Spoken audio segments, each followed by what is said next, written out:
she's so fine. Hell of a blows my mind. Hell of a lights my day.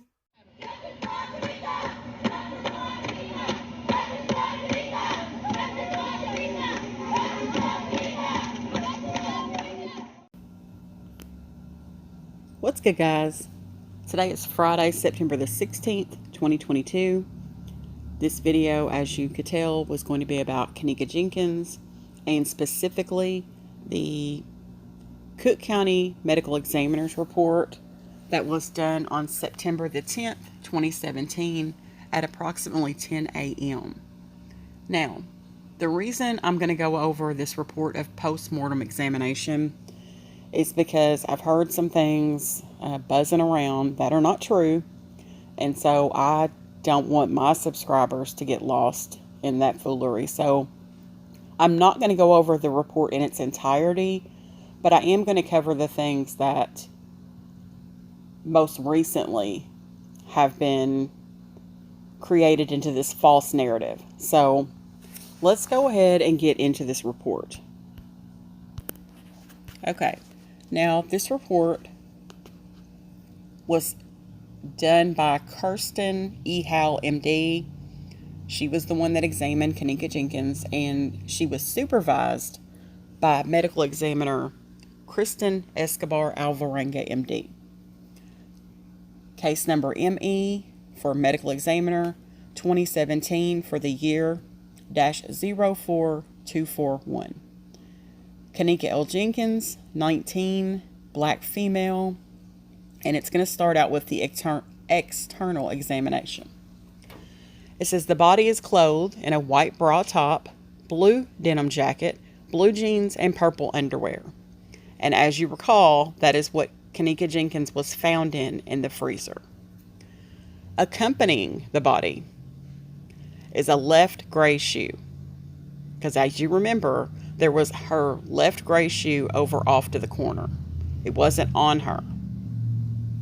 So they sent along that left gray shoe, the wolf gray Jordan. Cook County morgue identification bands are on the bilateral great toes and right wrist.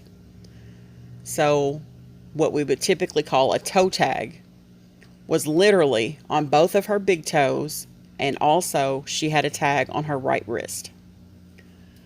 The body is that of a normally developed, well-nourished adult black female. The body weighs 159 pounds, is 66 inches in length, and appears compatible with the reported age of 19 years. What they're saying there is that this is not a body that is supposed to be 19 that looks 54. This is a 19-year-old, and everything about this body is compatible with that of a 19-year-old. All right. The body is cool following refrigeration. Rigor mortis is well developed and symmetrical, both sides, in the upper and lower extremities, neck and jaw. Fixed red-purple lividity is present on the left anterior, or nearer to the front, especially situated in the front of the body, and posterior, or further back in position, or nearer the rear or hind end surfaces of the body, except in areas exposed to pressure.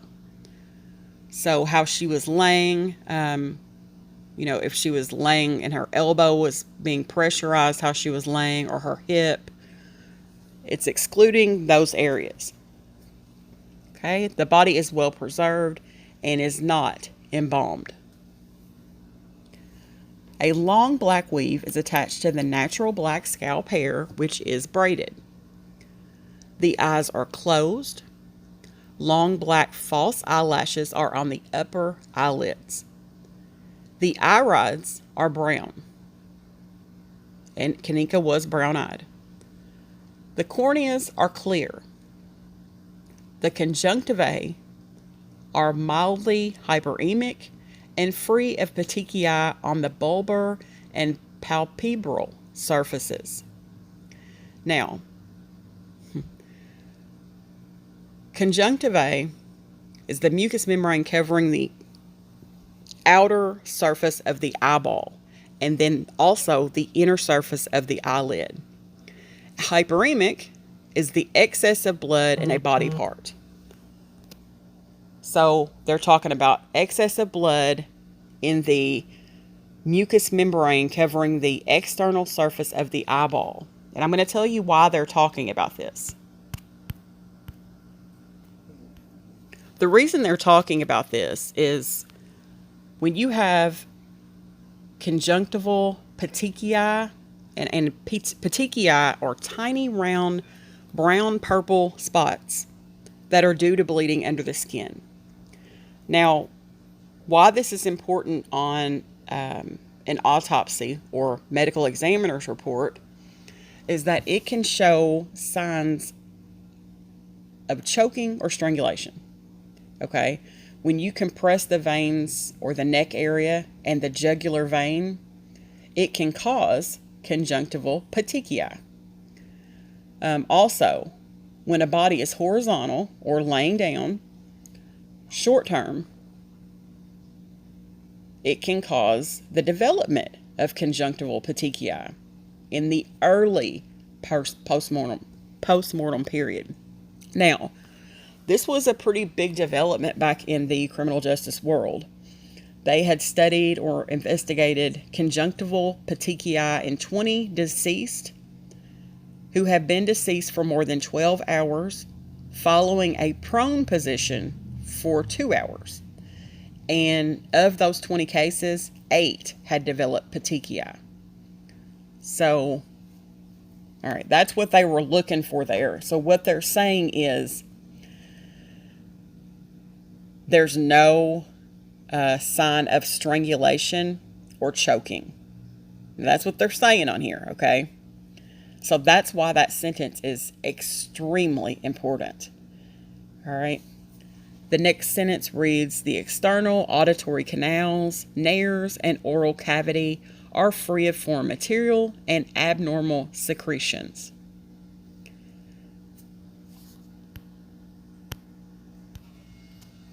Now, what that means is that the auditory canal, so the ear canals, the nares or the nostrils, and the oral cavity, mouth, do not have anything inside of them.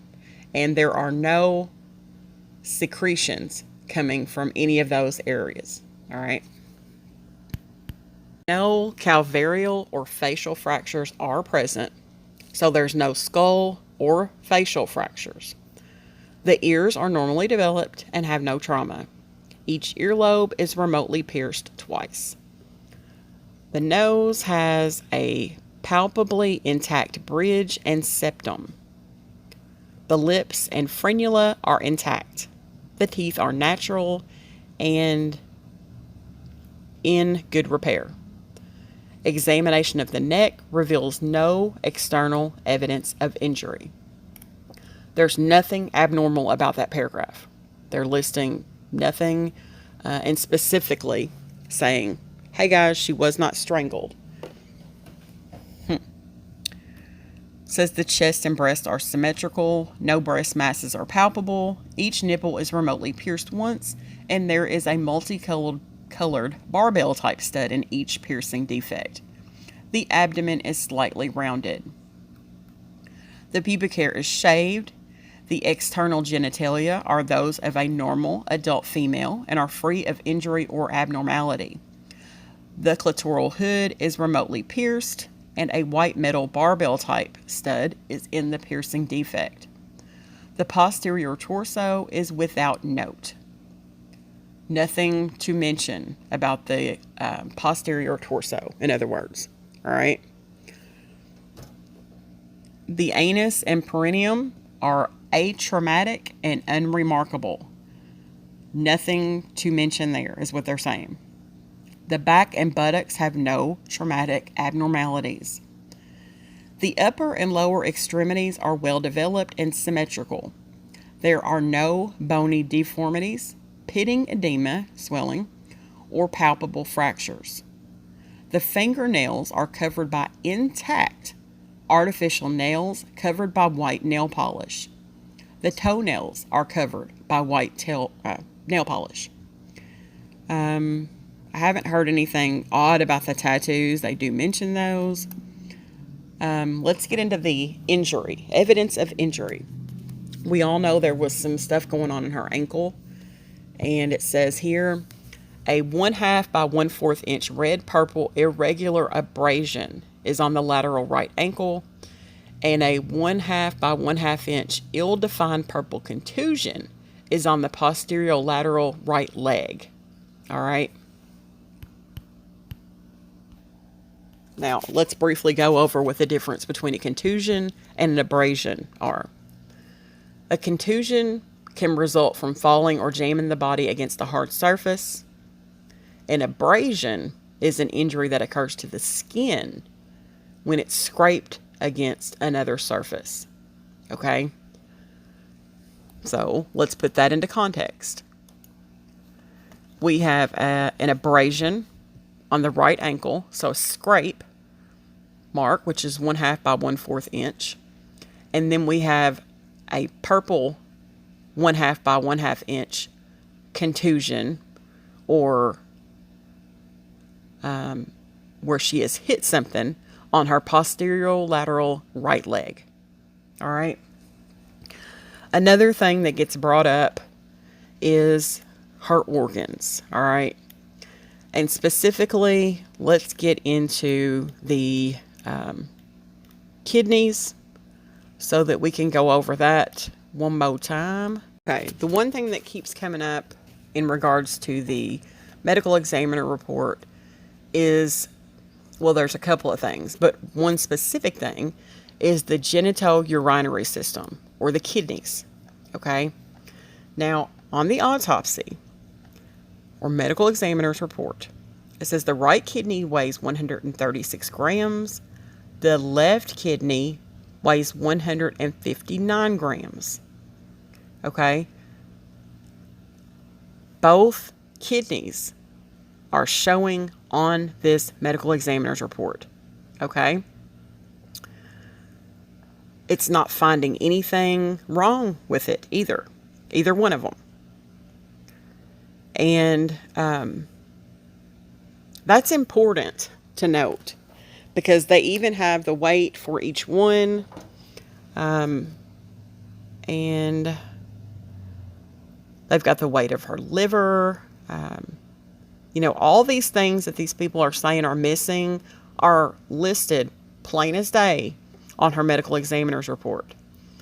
Now, I don't take issue with the organs personally, because I can read this medical examiner's report. I've read them many times before, and I understand it. And sometimes when we don't understand things, we get confused or we misinterpret. But where I take issue with the medical examiner's report is how she looked in the freezer.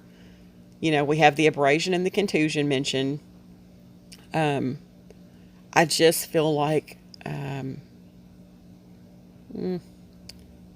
maybe not everything was talked about. And when you do a medical examiner's report, there is a standard form that they go by. Okay, when they are doing these and sending them over to dictation for a transcriptionist to type these, there is a set way that these are done. And the transcriptionist knows how to word these things, okay? So, again, we have the medical examiner, or the person who was being supervised by the medical examiner, dictating this report, which then goes to a transcriptionist and then goes back to the doctor for their signature, and then the report is finished. Now, a lot of times the doctors don't even read the reports. They just sign off on them. Sometimes they don't sign off on them at all, and they just go into the file unsigned. A lot of times they'll just give, this is sad, but this is very true. A lot of times they will just give numbers because the transcriptionist is familiar with how the report is set up, And so they will give them numbers and they will plug them in on the template, if you will, for doing a medical examiner post-mortem report.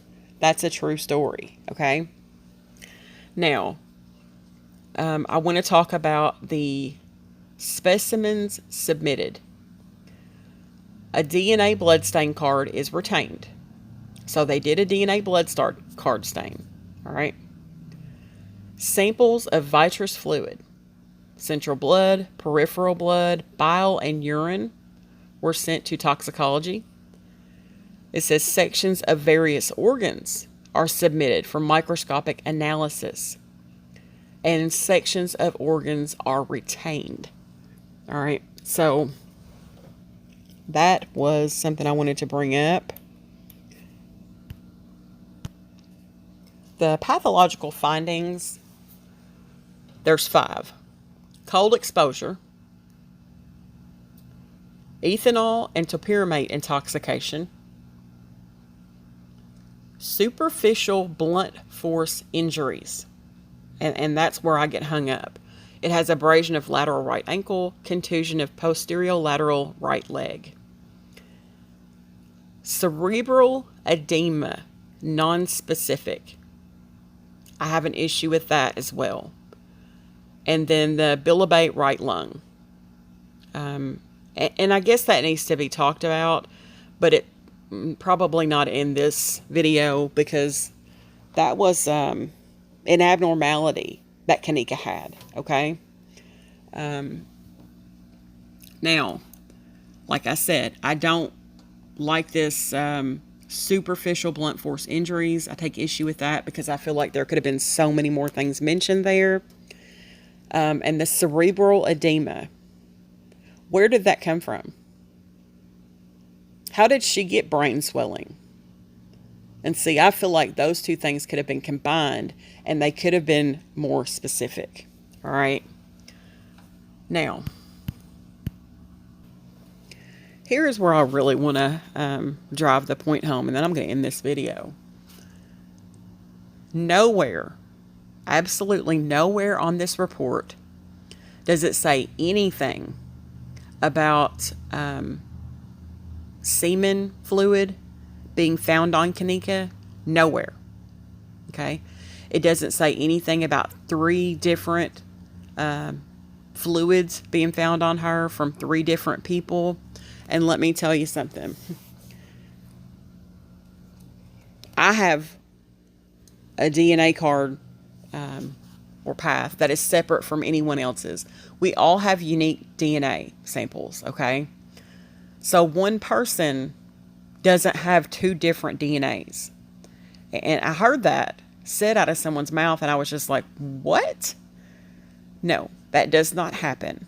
But it doesn't matter, because Kenneka was found with no semen on her whatsoever, according to the medical examiner's report.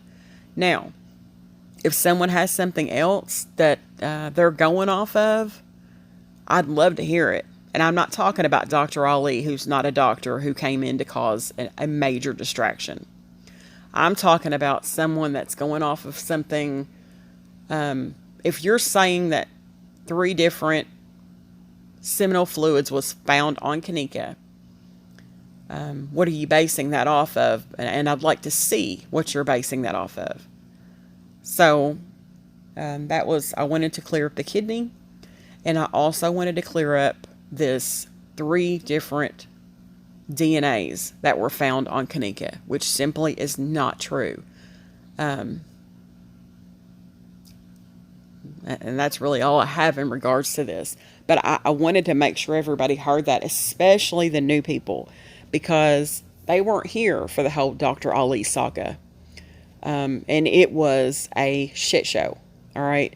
He came on the scene and caused a bunch of confusion. Just like Kimberly Wiles, he caused confusion as well. And shame on him for doing that. Okay. But I'm going to end this video, but I just wanted to make sure we all were on the same page here, that as far as the medical examiner's report is concerned, there are 2 kidneys listed. There is an abrasion and a contusion listed. Cerebral edema is listed. And there are not any seminal fluid listed on this post-mortem examination report. So, I'm going to end the video on that note, but I appreciate you all for watching, and I'm moving on to the next video. Thanks, guys. Have a great weekend.